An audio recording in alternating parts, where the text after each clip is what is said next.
It's November 15th, and the easy listening station here in Chicago is already blasting Christmas music, and we've already had a measurable snowfall. That can only mean one thing. 2026 is almost here. So, before we roll into a new year, it's time to let go of a few overhyped, overconfident myths about retirement finance. You've seen them, the rules all over YouTube and social media. They sound smart, even feel safe, but often steer people off course. After 20 years helping people retire smarter, I can tell you a lot of what passes for advice today is outdated or misunderstood.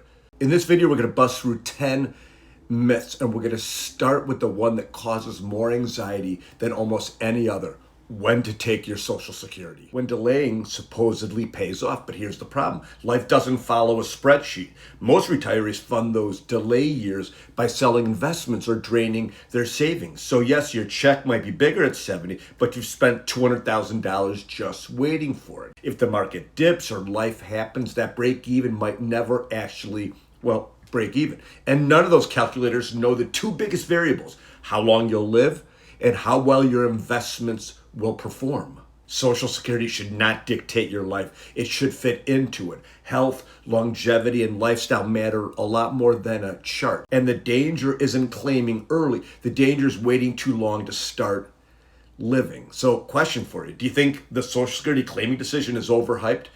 Drop a yes or no in the comments if you've wrestled with it. I'd love hearing from you. Here's something else that you'll see a lot of as we near the holidays: Roth conversions. Taxes are low, right? Convert everything to Roth. They'll be higher later. You've heard it 100 times, but it's not always the smart thing to do. Sure, once your money is in the Roth environment, it grows tax-free, but to get it there, you must pay taxes now. So Roth conversions work best when you've got time on your side, decades, not a few years, to let that growth compound. If you're already in your 60s or 70s, there may not be enough runway left to earn back what you'll have to pay in taxes today. They also make less sense if you don't have children, because you're just going to be paying the tax. One of the big benefits of Roth accounts is leaving tax-free money to your kids or grandkids. If that's not your thing, then sometimes it doesn't make sense. And the same thing applies if you're a conservative investor in nature, like CDs, short-term bonds, that kind of thing. You're prepaying taxes on growth that might never appear. The smarter question isn't should I convert, it's will this move actually make my retirement any better? And speaking of decisions, we have to talk about the 4% rule. The myth is the 4% rule will improve your life. Yes, it's famous, simple, tidy, and quietly dangerous. The idea is this: if you withdraw 4% of your savings each year, adjusted for inflation, your money should last about 30 years. It's neat, it's easy to remember, and it's everywhere. But here's the problem: life doesn't move in straight lines like that. Your spending should rise and fall with your energy, your health, and your opportunities, not a fixed formula that treats every year the same. I had a client once who dreamed of visiting the Amalfi Coast in Italy. He had money, the time, the health, everything but permission from his spreadsheet. That 4% rule left no room for the one thing he truly wanted to do. And every year he'd say next summer when the markets settle or after the next election. Then he died at 68. And sadly, his wife finally went, but she went without him. The 4% rule protects you from running out of money, but not from running out of life. So you use it as a guide, not a cage. You spend more when you're younger and healthier and taper later when life slows down a bit. That's the natural way. If you've ever caught yourself saying maybe next year, that might be your wake-up call. Here's the next myth: you'll be happier once you stop working. Right? Sounds comfortable, doesn't it? The dream: no deadlines, no meetings, no alarm clock, happiness on autopilot. But here's the truth: retirement doesn't create happiness. It just amplifies whatever's already there in your head and your soul. If you were restless before you retired, those feelings don't disappear. They just get louder. I've seen people count down the years only to discover that freedom without direction feels a lot like drifting.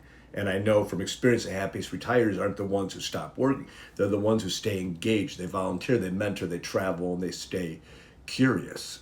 I saw the other side of this with my dad. He had dementia and passed away this past February. You know, when he retired, he had two hobbies: playing basketball, which he did pretty well until he was about 80, and talking about the street he grew up in, Chicago, Division Street. TV became his retirement trap. And while it won't harm you, I guess unless it falls on you, Relying on it too much can quietly drain your connection to life. So don't confuse time off with happiness. Happiness doesn't come from escaping work. It comes from replacing with something that truly matters to you.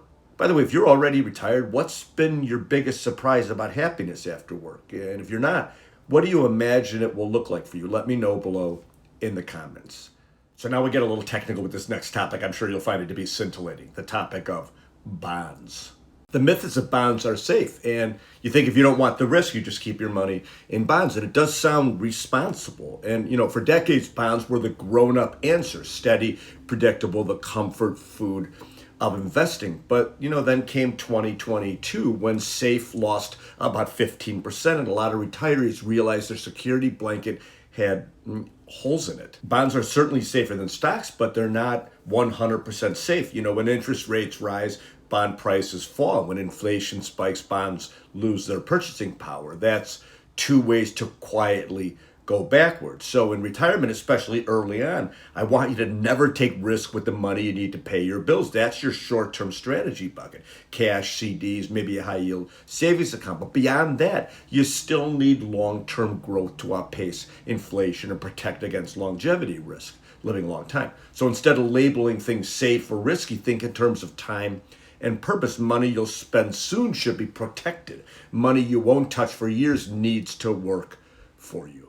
So whether you're investing in stocks or bonds, you have to have some sort of average rate of return calculation. And the myth is the retirement calculators are going to give you the full picture once you plug in your savings, your income needs, and that expected return. So the calculator is going to spit out a smooth graph of your money growing forever in a linear fashion. But here's the problem. Your portfolio doesn't grow in straight lines. Markets, they go up and they go down. Inflation bites, withdrawals hit at the wrong time. And those charts assume everything goes smoothly, as if the market cares about your retirement date. If the market drops 20% the year you retire and you're withdrawing, the math changes fast. That's called sequence of returns risk. And that is one of the biggest threats that retirees face. So instead of focusing on average returns and plugging them into some calculator, stress test your plan. So what happens if your portfolio drops 25% the first year retired? Can your income hold up? Successful retirees don't plan for the best case. They prepare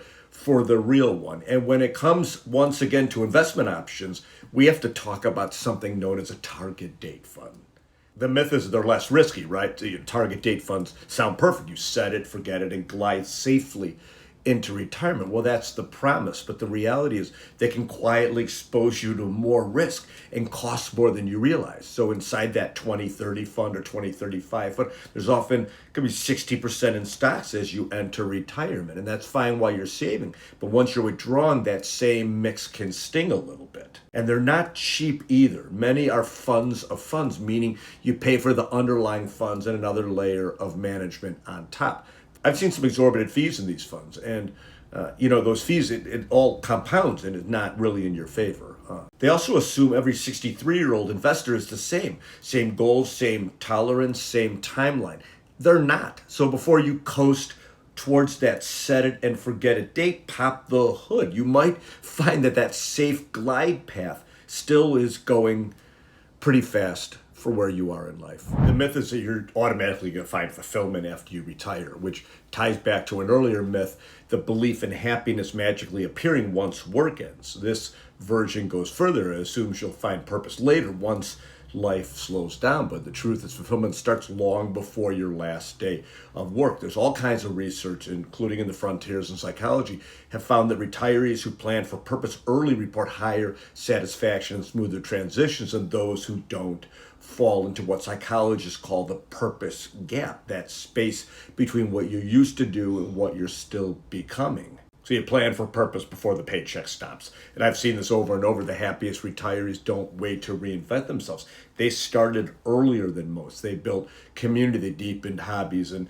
tested new routines before they had all the time in the world. So before you plan your financial freedom, plan your emotional freedom first. Don't wait for retirement to define you. Start designing that identity now while you still can. If you're still working, what's one thing you could start doing today to make that transition smoother? Let me know in the comments. I'd love to hear what you're building towards. Let's get into something a little more technical, a product. long-term care insurance and the notion that they don't pay. Look, this is personal to me. My dad had long-term care insurance, so did my father-in-law. They both qualify with cognitive illnesses. Both were paid promptly. And every client I've worked with who used theirs says the same thing. It worked. These policies aren't perfect.